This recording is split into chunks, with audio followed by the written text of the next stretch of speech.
Hey guys, welcome. Let's cook some dinner tonight. What do you think?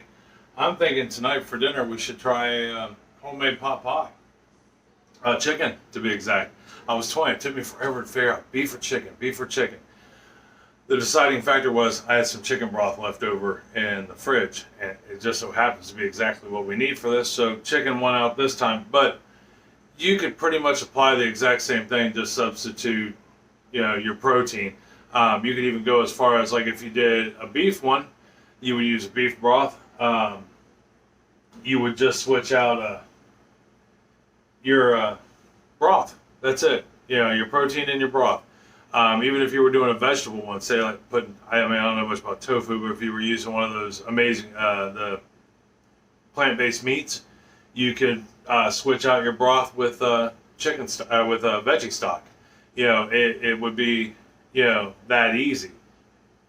So that being said, if you're new, welcome, hands down, glad you're here. My name's Brian. I'll be your entertainment for the next probably 35-40 minutes. Hopefully not that long, but my videos have a tendency to run that long. But I try not to miss a step. I want you to be successful. I want me to be successful. So let's start with ingredients, things you will need. Okay, so I keep saying so and I apologize. Here's what we're looking at. You need 4 cups of chicken. Okay, so I'm gonna, if I had to guess, about 3 chicken breasts, but 4 cups worth if you got mixed up. Now, that being said, you would want to fry that up in a pan until it's fork tender. I have chicken already made up because we can our meats. Well, some of our meats are roast chicken, hamburger. So that way it doesn't take us as long to cook. It saves us about 5, 10, 15 minutes depending. But you're going to want to cook this up in a pan or whatever. Just fry it up, or you can boil it till it's soft and falls apart, because you're going to want to shred it. By using the meat we can, look at that. I mean, that's cold. I just took it out of the can. And it just falls right apart, which is what, in this case, we want it to do. We want it to shred like that. But you're going to need 4 cups worth of chicken, either way it goes. Like I said, that's going to be about 3 breasts worth, 2 to 3 breasts worth at any rate, depending on the size of the breast. The next thing you're going to need is a ½ pound of fresh mushrooms. This meal does take a second. This would be a good Saturday meal, Saturday dinner, or Sunday, depending on who you are and what you do. You can use shiitake mushrooms. Use any kind of mushroom you want. Here's, like I've always said, here's the beauty of cooking. Let me bring you down just a little bit so you can better see what I'm doing. All right, you can use white mushrooms. You can use shiitakes. You can use portobellos, which is what these are, or a brown mushroom of any kind. You can use any mushroom. Doesn't have to be mushroom. Just like the protein of your choice. Veggies, you can do all veggies with just veggie broth and flour, essentially. So you got your portobellos, ½ pound. It's the small container if you're buying them pre-sliced or whole or however you buy them. 2 medium-sized carrots. Not itty bitty little ones, but or 1 ginormous one. But what you're going to want to do is you're going to want to cut them up, and you're going to want to kind of thin slice them. See how I got them cut up there? You're also going to need garlic. But see how they're not horribly thick? You want to thin slice them so they don't take forever to cook all the way through. I personally don't mind a little crunch, but some people prefer it cooked all the way through. So, do what's good for you and your family, but I'm doing a slightly thin to thin, a slightly thick to thin carrot. You're also going to need the 3 cloves of garlic, and you're going to want to mince these. Cut them up really small. Or I have found you can press them and be just as good. So you're going to need minced garlic. And then you're going to need a medium onion. A medium-sized onion. Now, to me, a medium onion is the size a little bit smaller than a baseball, or a baseball would be a good size medium onion. And you're just going to want to dice it up. How small or how big you dice this stuff up is completely up to you. I just know that in the carrots case, the thicker they are, the longer they take to saute. We got to saute. Next thing you're going to need is a third a cup of flour, and this is to use as the thickening agent for the roux. You're going to need a half a cup of heavy cream, and you are going to need a third a cup of fresh chopped parsley. Yeah, rough cut, whatever. Very last thing you'll need is 6 tablespoons of butter. Just use on the back. I'm sure most of you guys know this. Each thing in between the slots is a tablespoon. Just so you know. And we're going to need that. Okay, so we've got all our ingredients now. It's not a lot by any means. It's some prep work. Cutting the carrots, cutting the onions, chopping up the parsley. Yeah, I'm not mincing my garlic. I'm crushing it. And then depending on how you buy your mushrooms, slicing up your mushrooms. All right, so we've got all that together. Let's move over to the stove and stare into a pot while I dump some ingredients into it. Oddly enough, I get great pleasure out of watching people just dump stuff into cookware. And I hope you do too, because that means you're learning something. All right, I'll see you here in just 1 millisecond. Okay, so I don't know. All right, so we're back. I went ahead and I put the 6 tablespoons of butter in there. Got it going nice and hot. It's even bubbling a little, but you don't want it to burn. That's the important thing. So now we're going to add our onions in.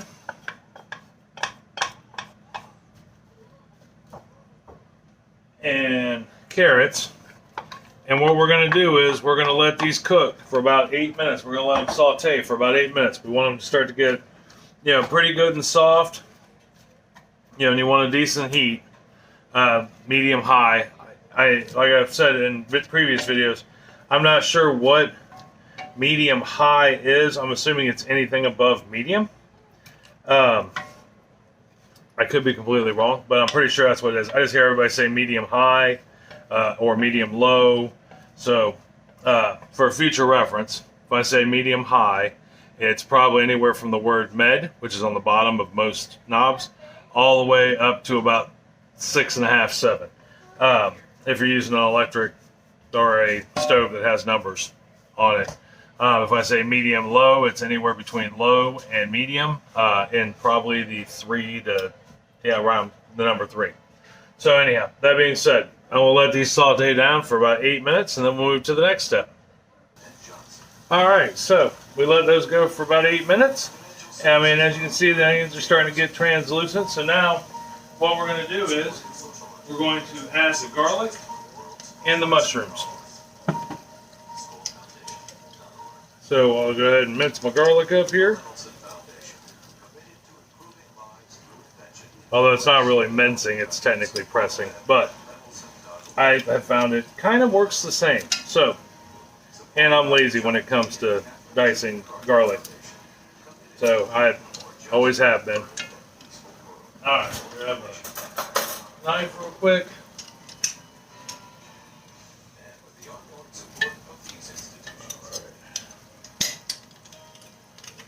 Now, I'm using a stock pot. Well, it's not actually a stock pot. It's a, oh my gosh.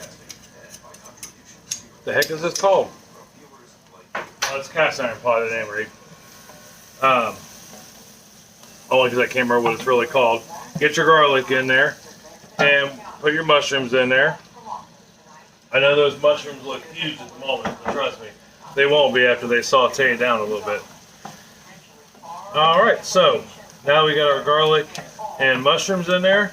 Just going to stir it up a little bit here, and then we're going to let this cook for about an additional 5 to 6 minutes until our mushrooms are sauteed a little and the garlic's infused with the butter, and then we'll move on to the next step. All right? Okay, so now that we got that done, hold on a second, let me turn down the news. But now that we let that cook for about 5 minutes, and see how they're not nearly as big now. They kind of blend in nicer. The onions have gotten really translucent. The carrots are starting to get fairly soft. So now what we need to do is we need to sprinkle in our flour. Okay, that third a cup of flour we got earlier. And we're going to mix that around. And what we're looking to do is get it nice and brown. Yeah, we want it to...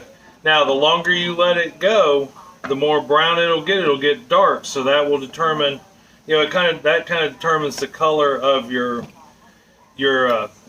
gravy. You know, we're making a roux essentially. We're just doing it a little different.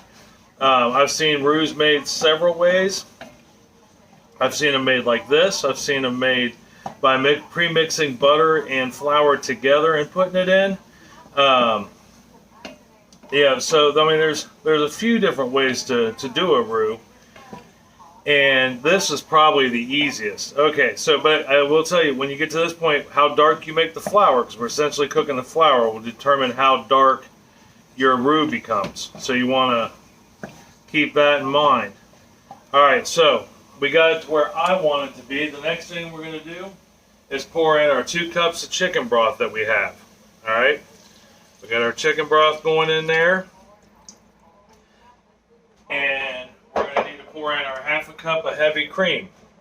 All right, and then we're going to stir this down until it's thickened. All right, what happens is that flour acts like a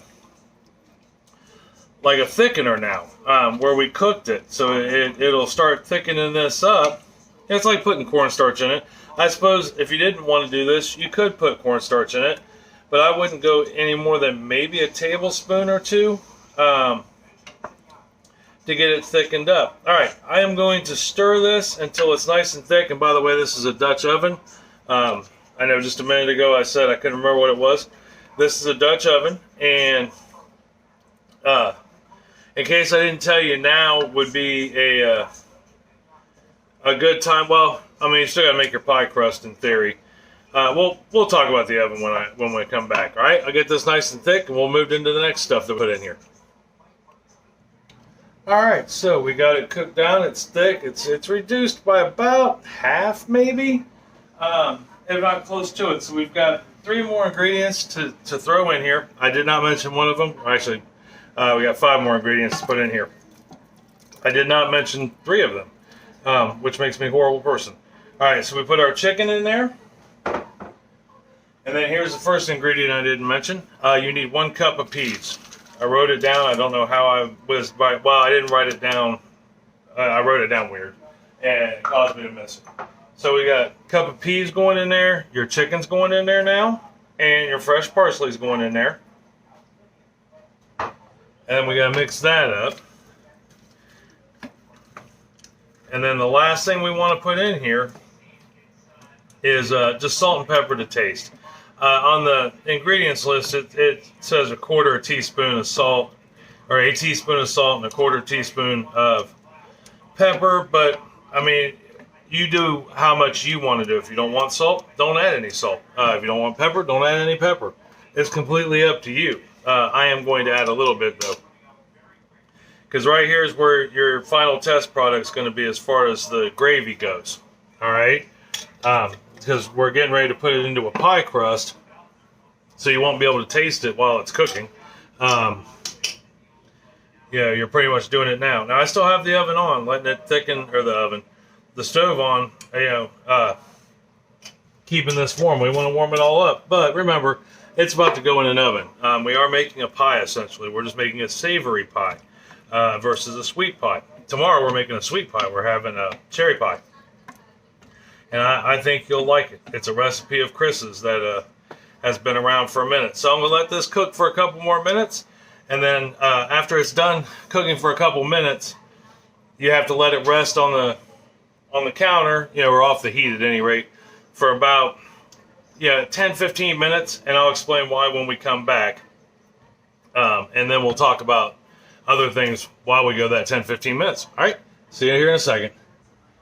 All right, so I went ahead and let that cook down a little bit more, just a little bit more, and thicken it up and let all those flavors blend for a minute. Now I got it setting off to the side. So now is when you should be getting your pie crust together. You should have already made your pie crust. Okay, that's something like I made my pie crust last night. Matter of fact, I made pie crust for tonight and for tomorrow's video, because we're doing a cherry pie tomorrow, if you didn't see yesterday's video. So, I went ahead and got my pie crust together. I made them both last night for today and tomorrow. And you can, or You don't even have to make a pie crust, okay? You can use a pre-made pie crust. You can. Now, the downside to that is, like in this particular recipe, I'm using a deeper dish bowl. If you were to use a regular pie crust, you have to use a thinner, hold on, I'll show you. A thinner pie pan. Thin, comparatively. Yeah. See how much, see the difference in them? One's really thick, one's really thin. So, I mean, you can use a thick, if that's all you have is a thick pie pan, and it's pretty much going to come out, see how it's right along the edge there? That's pretty much how it's going to turn out. And then you'll just lay your pie crust top over top of it and fold your edges in per instruction. All right, so that's what you got. I mean, you can use store-bought pie crust, but I recommend a pie crust if you need a pie crust recipe. I have one a few videos back. It's a butter crust, which would be great for this. It's good for all pies, everything. This particular crust is actually a new crust that we're trying this week for the first time. Well, by we I mean me. And it's a flakier crust. It's got one more ingredient in it than the other one. So if you want to see a video on it, let me know. All right, so we got our pie crust done. My top for it is still in the fridge. Butter doughs, or pie crust like this, you want to keep cold as much as possible. This bad boy just came out of the fridge a few minutes ago, like this. So this is where, at this point, while this is cooling down, is where you would take your pie crust out, roll it out into a circle, and then put it in the pan. And then bring your other one out, or your pie plate. And then bring your other one out, roll it out into a giant circle so we can put it on top. While we're doing this part, keep your top in the fridge. Like I said, it makes it easier to handle that way because it's firm because of the butter, and in this case, the butter and shortening. So the next thing we need to do, we move you down here so you can see, and you don't have to continue to stare at my mug, which I happen to think is amazing, but opinions vary. So we're going to take this, and we're going to take our gravy. Man, look how that turned out. I mean, that's just amazing. I don't know if you can see it from there, but I'll show you here in a second. I'm going to get a spoon. So that way, it'll be easier. You don't want to, I mean, you could just pour it out and in there. The downfall I see to that personally is it could heat the crust up so quick right there in the center, or make it kind of loose, that you could end up putting a hole in it. Yeah, and then what if, this would be a good one, you made too much, because I believe this recipe is for a deep dish pan, or a deeper pie crust pan, but what if you were using a shallow one and you tried to dump this entire thing into the pie crust all at once, and then all of a sudden, bam, you are got a heaping mess. This will just overflow. All right, so we got that there. Looking good. Take a little bit of that out. They don't really want it going above, higher than the crust, if at all possible. I want it kind of even. All right, so yeah, I mean, this made enough. I could actually do not only this pie, but I have enough in there for a shallow pie. So what I'll probably do, I go saying so again, is I'm going to go ahead, I'll put this in a container and save it, and tomorrow for lunch, because I don't expect there'll be any of this left. We're feeding like 7. But tomorrow for lunch, I'll put that over rice. That would be amazing. There's an idea. If you make this recipe and you have a shallow pan and you have extras, you can put it over rice the next day. All right, so we're experimenting a little. And what I mean by experimenting a little is I put this on parchment paper and it's hard, right? And it should, in theory, come off really easy. And I'm gonna just set this over the top like this. Now, I don't know how good that is or whatever, but to do, it seemed to work. And then this way, all I gotta do is just let this soften up a little bit. While I'm waiting on that to soften up and all that, let's talk about the oven. Okay, so while you were probably making up your vegetables, you want to set your oven, or while you were cooking down your chicken and all that over the stove, set your oven to 425 degrees and have it preheating. What we're going to do is, the only things we have left to do, now that we got the top on there, well, I got to let it thaw a little bit so I can work it. But I'll work it, but then we're going to cut 5 slits, 2-inch slits on it, which I'll show you what it looks like before we put it in the oven. And then we're going to put it on a pan, because there's a chance this could boil over in your oven, so you want to put it on a cookie sheet. And we're going to cook it for about we're going to bake it for about 30 minutes. Yeah. That way we get a nice, actually we got one more thing other to do than that. I'm really screwing this up. But don't worry, because we're going to review at the end. We're going to roll the edges in. All right. We're going to cut 5 slits in the top, or you just need holes. You need vent holes. So, I mean, if you want to put a fancy design on there or something like that, you can. But you need vent holes. I'm going to do 5 slits. And then after that, we'll put an egg wash on it. Yeah, which is nothing more than taking an egg, beating it up, and putting it on there. Now, you don't have to do an egg wash. You can do just cream, for that matter, or vitamin D milk, whole milk. It's completely up to you. The egg wash just gives it a nice color, and we're going to top that with salt and pepper and just sprinkle it on there, and it'll help hold the salt and pepper in. All right, well, as soon as this is done thawing out a little bit, I'll come back and I'll show you what we need to do next. All right, now that I just talked you through it. See you here in just 1 second. Okay, so here's what we did. Went ahead and got my tray back out, my cookie sheet back out with a piece of parchment paper on it.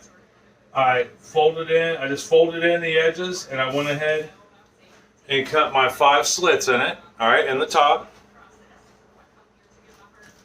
And then all we got left to do now is put an egg wash on it. Now when you put this egg wash on it, or any wash for that matter, make sure you get down in the crevices of those cracks. If you don't, they might close up on you. This will help seal them up pretty quick. And then we just put this on there, super light. And what this does is it's going to help turn it a nice golden brown in color, and give it the crust nice. It'll make the crust look nice. Sorry, my brain is really just not working right today. But it makes the crust look nice, and it will help hold the salt and pepper we're going to sprinkle on top. Like a traditional 2-crust pie, you would put a wash on it, usually just the egg white, or you could use the whole egg, just like here. But as soon as you put that on, you would coat a fruit pie with sugar. So this one, since it's a savory pie, we're going to coat the top with salt and pepper. And if you use a lot of salt and pepper, might I recommend using a canning jar to store it in.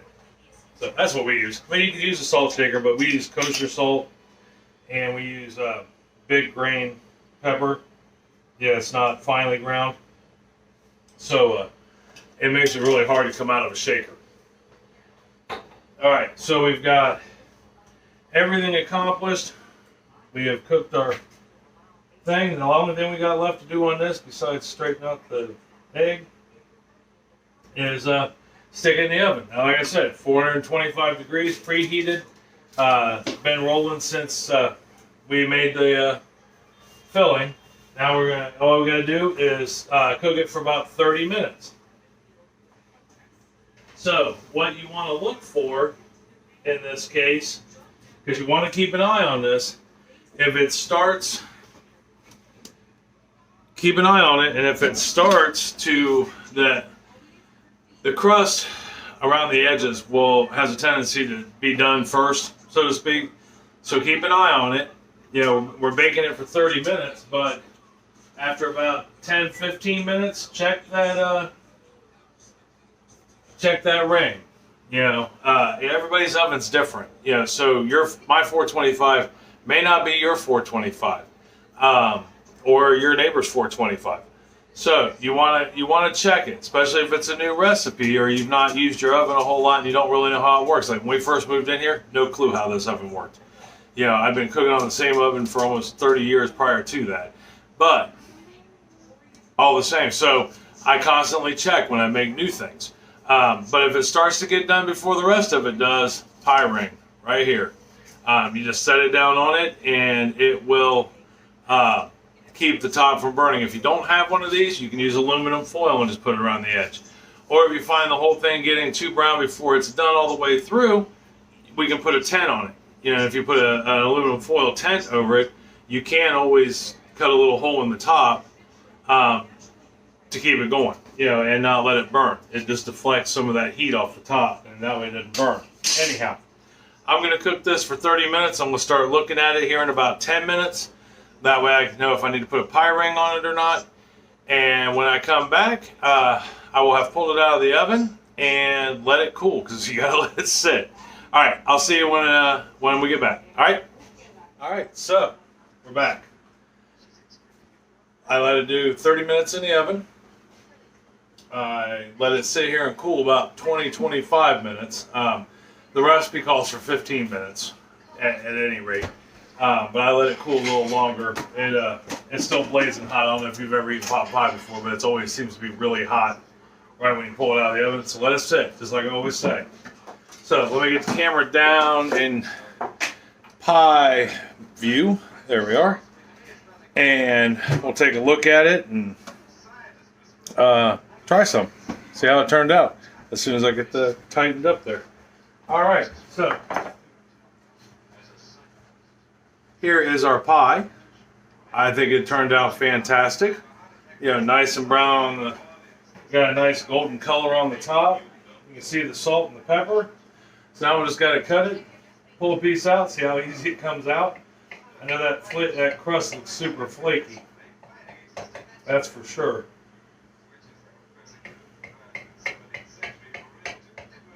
If you do like I did and just do 5 slits in the top, you can use that as to cut your pieces with, and you should get 6 rather good-sized pieces out of it.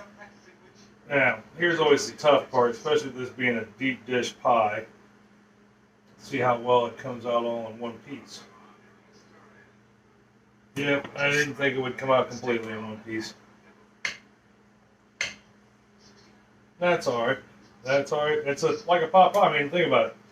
When you get a pot pie from the store, a frozen one, and you cook it up, does it all come out in one piece? Not normally. Although I will say the lady I watched make the filling in the video, it came out all in one piece for her. But there is our pot pie. Let's bring you back up here so you can look at my ugly mug. But man, you look amazing. Yeah. Not a better looking friend do I have than you. So let's give it a shot and see how it tastes. I'm more curious about the crust. I tried the filling because when we tested for salt and pepper, you know, you got to try it.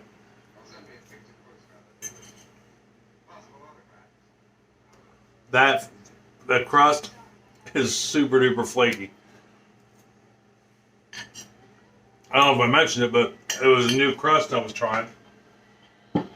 It actually came with the recipe. Like I said at the beginning, Chris sent me the recipe via email. That is one flaky crust. It's also the same crust I'm using on the cherry pie tomorrow. So, if the cherry pie turns out that flaky, it's going to be amazing. I will say, I mean, not ever made this pie filling before, this chicken pot pie filling before.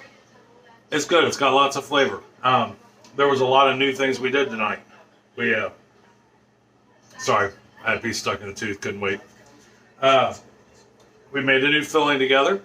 That was fun. I liked it. We used a new homemade pie crust recipe for a flakier crust. good. Like I said, it's very similar to the pie crust that the butter crust that we made a few weeks back in a video, and it all works very well, very well. I don't know if I would change a thing. The most I may add to it for our family, I would like to have some celery in it, which you could do. You could do anything, a million things with this recipe.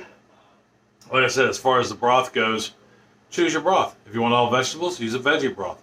If you're doing beef, use beef broth. The process is still the same. The ingredients are still the same other than the beef, your protein in your broth. I think it would work well. All right. Well, I am going to go eat with the family and have good conversation and good times. Try this. Let me know what you think. If you like it, let me know. If you think it stinks, let me know. I love conversation. I'd like to know why. Either way. So, tell somebody else you love them. It'll make their day a whole lot better. And I love you very much. Always. So, let me know. All right. Tomorrow, cherry pie. Don't forget. Don't forget. It's going to be good. All right. I'll talk to you later. Bye.